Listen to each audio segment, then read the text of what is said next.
কোনো এক শুভাকাঙ্ক্ষী কমেন্ট করেছেন, ম্যাডাম, সহবাস শুরু করার ১-২ মিনিটের মধ্যেই বীর্যপাত হয়ে যায়। করণীয় কি? ধন্যবাদ ভাইয়া সুন্দর একটা কমেন্টস করার জন্য। দেশের এবং প্রবাসের ভাই বোনদের প্রতি সালাম। আসসালামু আলাইকুম। আমি প্রভাষক ডাক্তার রিক্তা পারভীন, হোমিওপ্যাথি এবং আয়ুর্বেদিক চিকিৎসক। চেম্বার সেবা হোমিও কমপ্লেক্স অ্যান্ড সেবা ডিজিটাল ল্যাব, উপজেলা মডেল মসজিদের পূর্ব পাশে, শিমুলিয়া, মাগুরা। কোনো এক শুভাকাঙ্ক্ষী কমেন্ট করেছেন, ম্যাডাম, সহবাস শুরু করার ১-২ মিনিটের মধ্যেই বীর্যপাত হয়ে যায়। করণীয় কি? ধন্যবাদ ভাইয়া সুন্দর একটা কমেন্টস করার জন্য। অনেকেই কিন্তু এই কমেন্টসটা করে থাকে বা অনেক পুরুষের মধ্যেই এই সমস্যাটা বেশি দেখা যায়। তো অর্থাৎ এটা খুব কমন একটা বিষয়। তো অনেকে লজ্জার কারণে, ভয়ের কারণে এটা জানে না বা জানতে চায় না যে কেন এটা হয়, কি করতে হবে, এটা কিন্তু কেউ বোঝে না। তো যে কারণে সংসারে অশান্তি লেগেই থাকে। পরকীয়ায় অ আ ভাগ এখন পুরুষের মতো মেয়েদেরও এখন বেড়েই চলেছে পরকীয়া। কারণ মেয়েরা দীর্ঘ সময় সহবাসে পছন্দ করে। সহবাসে লিপ্ত থাকা পছন্দ করে। কারণ মেয়েদের সেক্স হরমোন নিমজ্জিত থাকে, লুকায়িত থাকে। তাদের সেক্স উঠাতে কমপক্ষে ৩০ থেকে ৩৫ মিনিট সময় লেগে যায়। সেহেতু দীর্ঘ সময় সহবাসে থাকতে হবে। তো অনেক ভাইয়েরা বলে থাকে যে, "আমার সহবাসের ইচ্ছা হয় অনেক, উত্থান হয় অনেক। আর কোনো সমস্যা নেই, শুধুই একটাই সমস্যা, অল্প সময়ের মধ্যে বীর্যপাত হয়ে যায়।" এই সমস্যাটাই কিন্তু বড় ধরনের একটা সমস্যা। কারণ সহবাসে ইচ্ছা হওয়া আর উত্থান হওয়া আর সময় কম হওয়া এক না। এটা আলাদা একটা বিষয় কিন্তু। তো এখন আ আমি এই বিষয়টা সুন্দর করে বোঝাতে চাচ্ছি যে কেন এই সমস্যাটা হয়? পুরুষের মধ্যে দ্রুত বীর্যপাতটা কেন হয়?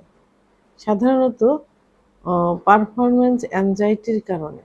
যেমন অনেক পুরুষই মনে করে যে পারব তো? অনেকটা ভয়, ভীতি তার ভিতরে কাজ করে থাকে। পারব তো? এই চিন্তা থেকে দ্রুত বীর্যপাত হয়ে যায়। কিন্তু পারব তো এটা না ভেবে আমাকে পারতেই হবে। ঠিক আছে?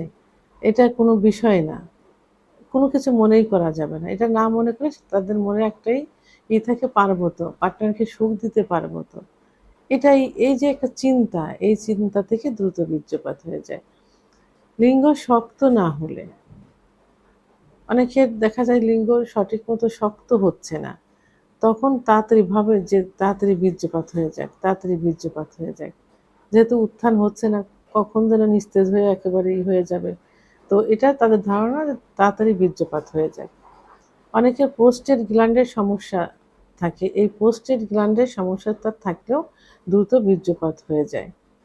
টেস্টোস্টেরন হরমোন যদি কম থাকে, একটা গাড়ি যেমন ইঞ্জিন ছাড়া চলে না, একটা পুরুষের সেক্সুয়াল লাইফেও একটা ইঞ্জিন আছে, সেটা হলো টেস্টোস্টেরন হরমোন। এই হরমোন ছাড়া পুরুষের সেক্সুয়াল লাইফ চলে না। এই হরমোন কমে গেলে ইচ্ছা, উত্থান, সময় সবই কমে যায়।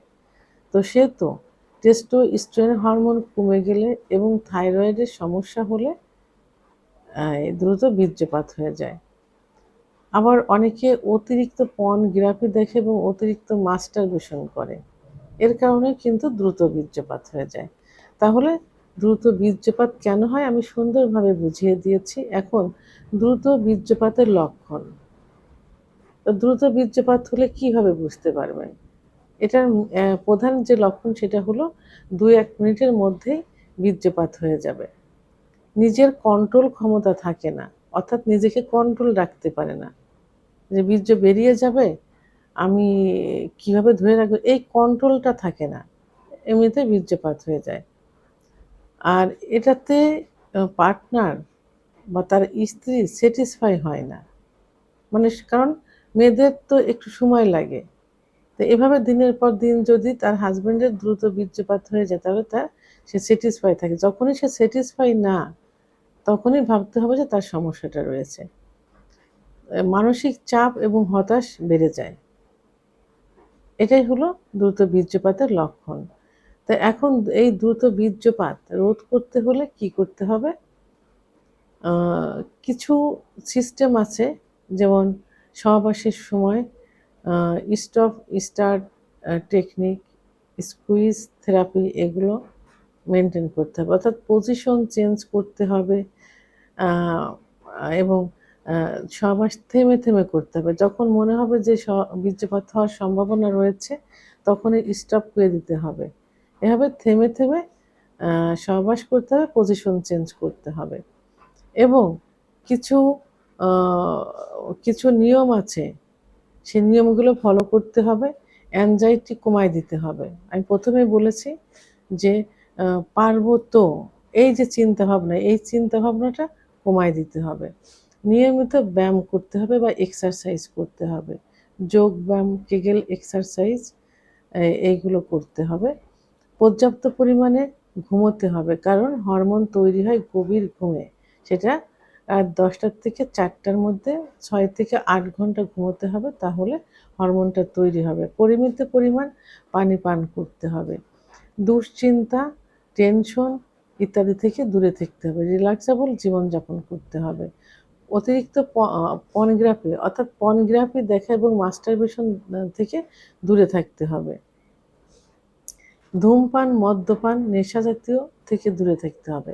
কিছু খাবার, যেমন দুধ, ডিম, খেজুর, কাজু বাদাম, মধু, ঘি, এই খাবারগুলো নিয়মিত খেয়ে যেতে হবে। বদ অভ্যাস পরিহার করতে হবে। স্বামী-স্ত্রীর সম্পর্ক ভালো রাখতে হবে। স্বামী-স্ত্রীর রিলেশনশিপটা যদি ভালো থাকে, তাহলে কিন্তু আ দ্রুত বীর্যপাত থেকে অনেকটা দূরে সরে আসা সম্ভব হবে। সর্বোপরি কি করতে হবে?